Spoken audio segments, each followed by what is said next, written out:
اور اس کو یہ اندازہ ہے کہ کوئی دوسرا آ کے میرے ساتھ مل جائے گا تو وہ رکعت لا کے کھڑے ہو سکتے ہیں، کوئی حرج نہیں۔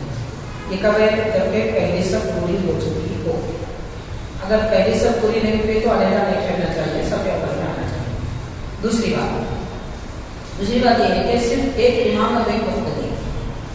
یہ تو عام مسئلہ ہے جو آپ بیان کر رہے ہیں، ٹھہر سکتے ہیں، کوئی حرج نہیں، پھر بھی انتظار کر لینا بہتر ہے، ورنہ رکعت بعد میں کوئی آ سکتے ہیں تو بھی ٹھہریں گے، نہیں آ سکنے کا امکان ہے تو کوئی اور جگہ بھی نہیں، دوسرے صف میں ہی ٹھہرنا پڑے گا، کوئی مسئلہ نہیں ہے، نماز بھی ہو جائے گی، کوئی ثواب بھی کم نہیں ہوگا اور صف میں ٹھہرنے کا، جماعت میں شامل ہونے کا ثواب بھی ملے گا۔ دوسرا مسئلہ یہاں اہم یہ ہے کہ بعض اوقات ہوتا ہے کہ ایک امام اور ایک مقتدی ہوتے ہیں، ایسی صورت میں صف کیسے بنائیں؟ تو اس صورت میں صف مسجد میں ہو یا کسی بھی جگہ پر، امام ایک قدم آگے ٹھہرے، مقتدی ایک قدم پیچھے ٹھہرے، ایک صف پیچھے نہ ٹھہرنا چاہیے اگر مقتدی ایک ہے، اور اگر کوئی دوسرے آ رہے ہیں ان کو معلوم ہو جائے مقتدی کو یا امام کو، تو سامنے اگر جگہ ہو تو امام سامنے ہٹ جائے اور جو مقتدی آئے وہ پیچھے مل جائے، سامنے اگر جگہ نہ ہو تو مقتدی پیچھے ہٹے، اگر مقتدی پیچھے نہ ہٹے یا امام سامنے نہ جائے تو آنے والے مصلی امام کو ہاتھ لگا کے اشارہ کرے، تب وہ امام آگے بڑھ جائے، یا پھر مقتدی کا دامن پکڑ کے آہستہ سے پیچھے کیجیے، تو مقتدی پیچھے آ جائے گا، یہ بھی رکعت ڈال کے ٹھہر جائیں گے، اس طرح صف پوری ہو جائے گی۔ ایسا نہیں کرنا چاہیے کہ امام ایک قدم آگے ہے، مقتدی کا بازو سیدھے جانے ٹھہرے ہوئے، دوسرے شخص آ کے دائیں جانے ٹھہر گئے، اس طرح صف پوری نہیں ہوگی، نماز تو ہو جائے گی مگر صف بنانے کا جو ثواب ہے وہ نہیں ملے گا۔ ایک امام ایک مقتدی ہو، سب پوری ہے، پیچھے اگر ٹھہر سکتے ہیں، نماز پڑھ جائے۔ فجر چھوٹ جائے، جماعت بھی نہ ملے، سورج بھی نکل جائے تو اس کے بعد پہلے سنت پڑھیں گے، پھر فجر فرض دونوں بھی پڑھیں گے، قضا کے حکم میں ہوگی پڑھنا ہے۔ اب دیکھیے کہ قضا نماز پڑھنے کا ثواب ملے گا، لیکن وقت کا پڑھنے کا جو ثواب ہے وہ نہیں ملے گا۔ دوسرا قضا کرنے کا گناہ، نماز وقت پہ نہ پڑھنے کا گناہ، اور وہ گناہ صرف توبہ سے معاف ہوتا ہے، کسی بھی طریقے سے معاف نہیں ہوتا، توبہ استغفار سے وہ گناہ بھی معاف ہوتا ہے۔ سورج نکلنے کے وقت میں کوئی بھی نماز پڑھنا جائز نہیں ہے، بلکہ گناہ ہے حرام۔ شریف کا مہینہ قریب ماشاءاللہ آنے والا ہے، حضور پاک صلی اللہ علیہ وسلم کی ولادت با سعادت کا مبارک مہینہ ہے۔ ہم یہ دیکھیں کہ حضور پاک صلی اللہ علیہ وسلم میلاد کا اہتمام کیسے فرماتے تھے، صحابہ کرام کیسے فرماتے تھے، بس یہ اگر ہمارے سامنے ہے تو وہی طریقہ ہمارے لیے اختیار کرنا چاہیے۔ صحیح مسلم شریف کی حدیث ہے، حضور پاک صلی اللہ علیہ وسلم سے عرض کیا گیا کہ پیارے نبی صلی اللہ علیہ وسلم پیر کے دن روزہ رکھتے ہیں، ہر پیر کو روزہ رکھتے ہیں۔ وجہ پوچھی گئی تو حضور نے فرمایا کہ یہ وہ دن ہے کہ جس دن میری میلاد ہوئی ہے، میری ولادت ہوئی ہے۔ تو پتہ چلا کہ میلاد کی خوشی میں، کیونکہ یہ ایک نعمت ہے، تو اس نعمت میں حضور پاک صلی اللہ علیہ وسلم روزہ رکھتے تھے، یعنی عبادت کرتے تھے۔ تو میلاد عبادت کے ذریعے منانا چاہیے، روزہ رکھیں، نماز پڑھیں، نفل نماز اور درود پاک پڑھیں، ذکر کریں، حضور پاک صلی اللہ علیہ وسلم کے ذکر کی محفل سجائیں، نبی پاک صلی اللہ علیہ وسلم کے فضائل وغیرہ بیان کریں، یہ اہتمام ہونا چاہیے۔ اب اس کے علاوہ باقی ہمارے معاشرے میں جو خرابیاں پھیلی ہوئی کہ میلاد کے دن لوگ ناچ گانا کرتے ہیں، چہروں پہ کچھ چمک لگا لیتے ہیں، اور بازاروں میں عجیب سے تماشے کرتے ہیں، کھیل کود کے کام کرتے ہیں، اور وہ بجانے کی چیزیں استعمال کرتے ہیں، ڈی جے استعمال کرتے ہیں، اور اتنا شور شرابہ کرتے ہیں کہ لوگ پریشان ہو جاتے ہیں۔ یہ سارے کام بدعت ہیں اور یہ سارے کام دین اسلام کے بالکل خلاف ہے۔ ہاں، میلاد کے دن یا اس سے پہلے، اس کے بعد کبھی بھی اگر جلوس اس شکل میں نکالا جا رہا ہے کہ ناخوانی کی جا رہی ہے، ذکر کیا جا رہا ہے، درود پاک پڑھا جا رہا ہے، ایسی کیفیت میں یا لوگوں کو کچھ نصیحتیں بھی باتیں بتائی جا رہی ہیں، اس حالت میں اگر یہ اہتمام کیا جائے تو بالکل درست ہے۔ بہرحال کوئی بھی عمل ہو، غیر شرعی ناجائز کام اور ایسے کام کے جس سے قوم کو تکلیف ہو، تکلیف وہ ناجائز ہے۔ اب کسی کو قرآن پڑھنے سے تکلیف ہوتی ہے تو وہ تکلیف نہیں کہیں گے، نعت پڑھنے سے کسی کو تکلیف ہوتی ہے تو اس کو تکلیف نہیں کہیں گے، کیونکہ نعت خوانی قرآن مجید سے تکلیف تو شیطان کو ہوتی ہے، اچھے عمل سے ذکر سے تو غیروں کو تکلیف ہوتی ہے، وہ مراد نہیں ہے۔ غیر شرعی کام نہ کیے جائیں، باقی کسی بھی طریقے سے اہتمام کر سکتے ہیں، اس میں لوگوں کو کھلانے پلانے کا اہتمام کریں، یا غربا میں راشن تقسیم کریں، یا مریضوں کی مدد کریں، اتنا پاک دن ہے۔ نبی پاک صلی اللہ علیہ وسلم جہانوں کے لیے رحمت بن کر تشریف لائے ہیں، اہتمام ایسا ہونا چاہیے کہ ایسے ہاسپٹلس جہاں پر غریب مریض ہوتے ہیں ان کے پاس جا کر ان کا بل ادا کر دیں، اور ایسا ادا کریں کہ ان کو پتہ بھی نہ چلے، پتہ چلے تو کم از کم یہ بتائیں کہ ہم سرکار کی میلاد کی خوشی میں تمہارا بل دے دیے، تو وہ بھی خوش ہو جائیں گے، اللہ کے نبی بھی خوش ہو جائیں گے، بڑی رحمت کی بات ہے۔ بہرحال خرچ بھی کریں تو ایسی جگہ کریں جس سے فائدہ ہو، بے فائدے کے کاموں میں بھی خرچ نہیں کرنا چاہیے۔ مثال کے طور پر اگر روشنی کے لیے 5 لائٹ کی ضرورت ہے،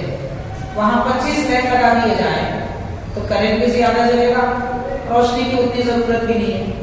یہی خرچ اگر کسی مریض کی دوا کے لیے، کسی بیمار کے لیے یا کسی غریب کے لیے استعمال کیا جائے تو اس کی ضرورت بھی پوری ہوگی اور وہ بھی خوش ہو جائے گا، اس کی زندگی کا سامان بنے گا۔ تو نبی پاک صلی اللہ علیہ وسلم کے میلاد کی خوشی میں کام وہ کیے جائیں جس سے اللہ رسول راضی ہوں۔ دیکھیے کہ موبائل ہو یا کوئی بھی چیز ہو، اگر نماز میں کسی چیز سے ہم کو خلل ہوتا ہے تو اس کا سامنے رکھنا درست نہیں ہے۔ خلل اگر ہوتا ہے، موبائل سامنے رکھنے سے خلل نہیں ہوتا تو کوئی بات نہیں، بعض اوقات ہو جاتا ہے درمیان نماز میں فون آ جاتا ہے، نمبر آ جاتا ہے، نام آ جاتا ہے، نظر اس پہ پڑتی ہے، ظاہر ہے کہ خلل ہوگا۔ ہم غور کر سکتے ہیں، نبی پاک صلی اللہ علیہ وسلم ایک مرتبہ لال دھاری دار لباس زیبتن فرمائے، نماز ادا ہونے کے بعد فوراً وہ چادر آپ نکال دیے، دوسری چادر ہو گئی، اور یہ فرمایا کہ اس کپڑے نے مجھے نماز میں اپنی طرف متوجہ کیا، یعنی لال دھاریاں جو تھی اس کی طرف سرکار کی نظر پڑ گئی کچھ دیر کے لیے، تو اس کو بھی حضور پاک صلی اللہ علیہ وسلم نے پسند نہیں فرمایا۔ اب اگر موبائل سامنے ہے، نمبر آتے رہتے ہیں، فون آتے رہتا ہے، اگرچہ کہ سائلنٹ بھی کیوں نہ ہو، مگر نظر پڑنے کی وجہ سے ذہن اس طرف جاتا ہے تو نہیں رکھنا چاہیے، اور کوئی خلل نہیں ہوتا ہے تو رکھ سکتے ہیں۔ کوئی ایسا لباس ٹی شرٹ وغیرہ پہنے ہوئے کہ اس کے پیٹھ پیچھے یا سامنے کوئی تصویر ہو، جیسے کوئی کسی آدمی کی تصویر ہے یا کوئی فٹ بال مار رہا ہے یا کچھ اور کر رہا ہے، اس قسم کے جاندار تصاویر اگر ہیں، پرندوں کی تصاویر ہے، تو اس آدمی کی نماز بھی مکروہ ہے اور اس کے پیچھے نماز پڑھنے والے کی نماز بھی مکروہ ہے، کیونکہ وہ تصویر نمازی کے سامنے ہے، تو نماز مکروہ ہے، تحریمی ہوگی اس کی بھی اور پیچھے والے کی، لہٰذا وہ درست نہیں ہے۔ ایسے لباس پہننا چاہیے کہ جس میں جاندار تصویر نہ ہو۔ حضرت امام اعظم ابو حنیفہ رحمۃ اللہ علیہ کے بیان کردہ وقت کے مطابق نماز عصر کا وقت جس وقت شروع ہوتا ہے، آج کل وہ نمازیں 1 گھنٹہ پہلے پڑھی جا رہی ہیں، تو نماز کا وقت ہی نہیں ہوا، اس لیے نماز ہی نہیں ہوئی، یعنی ہم اگر پڑھ رہے ہیں اب وہ پڑھنے والے جانے ان کی نماز ہو رہی ہے نہیں ہو رہی ہے، لیکن امام اعظم کے فرمان کے مطابق وقت نہیں ہوا، اس وجہ سے اس وقت نماز نہیں پڑھ سکتے، عصر کی نماز نہیں پڑھ سکتے۔ اب ان کے اقتدا میں کوئی بھی نماز پڑھا مگر وہ نماز یعنی وقت ہی نہیں ہوا تو نماز بھی نہیں ہوگی، کیونکہ وقت نہیں ہوا، نماز ہونے کے لیے وقت ہونا ضروری ہے، وقت ہی نہیں ہوا تو نماز نہیں ہوگی۔ تو اس کا مسئلہ یہ ہے کہ میں ایک مثال دے کر بتانا چاہوں گا کہ اگر کسی آدمی کے بدن پہ کپڑے پہ ناپاکی نہیں، کسی سے بھی پوچھیے، کوئی بھی مولوی صاحب مولانا یہ بولے کہ نماز نہیں ہوگی، اب امام ہی اگر ایسا ہے کہ اس کے کپڑے پہ ناپاکی لگی تو پھر سارے مسلمانوں کی نماز نہیں ہوگی۔ تو دل میں اگر ناپاکی ہے، بدن کی ناپاکی سے تو نماز نہیں ہوتی ہے، دل میں اگر ناپاکی ہے، کیسی ناپاکی؟ نعوذ باللہ، سرکار دو عالم صلی اللہ علیہ وسلم کی گستاخی اور حضور پاک صلی اللہ علیہ وسلم کو اپنے جیسا بشر کہنا، پھر یہ سمجھنا کہ نبی پاک صلی اللہ علیہ وسلم غیب کی بات نہیں جانتے، نعوذ باللہ، یا پھر اس طرح کی باتیں، یا اولیاء کرام کی توہین اور بے ادبی، یہ کہنا کہ مر گئے مٹی میں مل گئے، اس قسم کے عقیدے جن کے دل میں ہیں، پھر وہ دل ناپاک ہے یا نہیں؟ تو دل ناپاک ہے تو بھی نماز نہیں ہوگی، جیسے بدن پہ ناپاکی لگے تو نماز نہیں ہوگی، اسی طرح اس سے بھی نہیں ہوگی۔ بخاری کی حدیث ہے، حضور پاک صلی اللہ علیہ وسلم نے فرمایا کہ جو آدمی اپنا لباس ٹخنوں کے نیچے جھاڑتا ہے اس کو دوزخ میں ڈال دیا جائے گا، دوزخ میں ڈال دیا جائے گا، اس لیے کہ ٹخنوں کے نیچے لباس رکھنا حرام ہے، اور نماز کی حالت میں اگر ہمارا لباس ٹخنوں کے نیچے ہے تو پھر نماز مکروہ ہے، تحریمی ہوگی، یعنی ایسی مکروہ کہ اس کو نماز کو دوبارہ پڑھنا پڑے گا، اس لیے نماز کی حالت میں ٹخنوں کے اوپر لباس رکھنا چاہیے، نماز مکروہ ہوگی، ناپسندیدہ ہوگی، ثواب کم ملے گا۔ مسئلہ ہے کہ وہ بھی مکروہ، یعنی پینچے موڑنا مکروہ، لیکن ٹخنوں کے نیچے رکھنا زیادہ بڑا مکروہ ہے اور فولڈ کرنا کم مکروہ ہے، ثواب اس میں زیادہ کم ہے، اس میں کچھ کم ہے۔ اب بہتر یہ ہے کہ آپ اوپر سے موڑ لیں یا پھر لباس ہی ایسا پہنے جیسے نبی پاک صلی اللہ علیہ وسلم پہنتے۔ اب دیکھیے اس وقت میں صرف ایک بات عرض کرنا چاہوں گا، اس وقت مسلمان کوئی گورنمنٹ جاب تو نہیں کرتے، سوال ہی پیدا نہیں ہوتا۔ جب ان کی کوئی نوکری ہی نہیں ہے تو ان کو کون روک رہا ہے کہ نبی کے جیسا لباس پہنو، صحابہ کے جیسا لباس پہنو؟ کون روک رہا ہے؟ کیا نوکری والے روک رہا ہے؟ کاروبار اپنا، ماشاءاللہ مسلمان اپنی جگہ بادشاہ، اپنا کاروبار کرتے یا کہیں دوسری جگہ کام کرتے، نہ کام والے روک رہے ہیں نہ ہمارا کاروبار روک رہا ہے، تو پھر کیوں ہم اپنا لباس نہیں پہنتے؟ دوسروں کے لباس اختیار کر کے یہ سمجھنا کہ اس کو موڑ لینا چاہیے وغیرہ، تو یہ کوئی پسندیدہ بات نہیں۔ حبیب پاک صلی اللہ علیہ وسلم جو لباس پہنتے تھے، زیبتن فرماتے تھے، وہ ٹخنوں کے اوپر ہوتا۔ تمام صحابہ کرام، تمام اولیاء کرام دنیا بھر کے ٹخنوں کے اوپر ہی بیٹھے، نیچے آج ٹخنوں کے نیچے لباس پہننے والا کوئی اللہ والا ہوا ہی نہیں، وہ اللہ والا ہو ہی نہیں سکتا، ہوا بھی نہیں آج تک کوئی، سب کے سب لباس ٹخنوں کے اوپر ہوتے ہیں۔ تو ہم کو چاہیے کہ ہم ان کے طریقے پر چلیں، آخر کار مجبوری اگر کچھ بھی ہو تو کم از کم کمر کی طرف سے موڑ لے، کمر کی طرف موڑنے میں بھی اگر پورے طور پہ نیچے سے نہیں موڑ رہا تو اب اس صورت میں ہم ٹخنوں کے نیچے کا پینچوں کا لباس موڑ سکتے ہیں، لیکن چھوڑنے سے اچھا ہے کہ موڑے، وہ بڑا گناہ ہے کہ چھوٹا گناہ ہے۔ کوئی کام ہم کو کرنا ہے، کاروبار شروع کرنا ہے، نوکری کرنا ہے، رشتے کرنا ہے، کوئی بھی کام شروع کرنا ہے، حضور پاک صلی اللہ علیہ وسلم نے ایک طریقہ بیان فرمایا کہ نماز عشاء کے بعد ایک دعا ہے، لمبی طویل دعا ہے، وہ دعا پڑھو، 2 رکعت نماز پڑھو نماز عشاء کے بعد، اور اس کے بعد نماز ہونے کے بعد میں وہ دعا سجدے کی حالت میں کرو، پھر اس کے بعد آرام۔ اللہ تبارک و تعالیٰ خواب میں بتا دے گا کہ وہ کام ہم کو کرنا ہے یا نہیں کرنا ہے، اشارہ مل جائے گا۔ بعض اوقات وہ اشارے ہم سمجھ نہیں سکتے، اس لیے جو خواب کے مطلب اچھی طرح جانتے ہیں ایسے جاننے والے لوگوں سے پوچھ لینا چاہیے۔ تو یہ ایک دن نہ ہو تو دوسرے دن نہ ہو تو تیسرے دن اشارہ مل جائے گا کہ ہم کام کریں یا نہ کریں۔ اگر 3 دن تک بھی نہ ملے تو 1 ہفتے تک کریں، 1 ہفتے کے اندر ہم کو بالکل اشارہ مل جائے گا کہ وہ کام کر سکتے ہیں یا نہیں۔ اس کا معنی مطلب سیدھا یہ ہے کہ اگر ہم کو کوئی کام کرنا ہے، ہم 10 لوگوں سے مشورہ کرتے ہیں، استخارے کا مطلب یہ ہے کہ اللہ کے حوالے کرتے ہیں کہ اللہ پروردگار یہ کام میرے لیے اچھا ہے تو مجھے کرنے کی اجازت دے، میرے لیے اچھا نہیں ہے تو روک دے، یعنی اللہ سے پوچھنے کا نام استخارہ ہے۔ جیسے ہم اپنے لوگوں سے پوچھتے ہیں دنیا میں، لوگوں سے نہیں بلکہ رب سے پوچھو، سرکار نے فرما دیا تم بندے خدا کے ہو تو خدا سے پوچھو،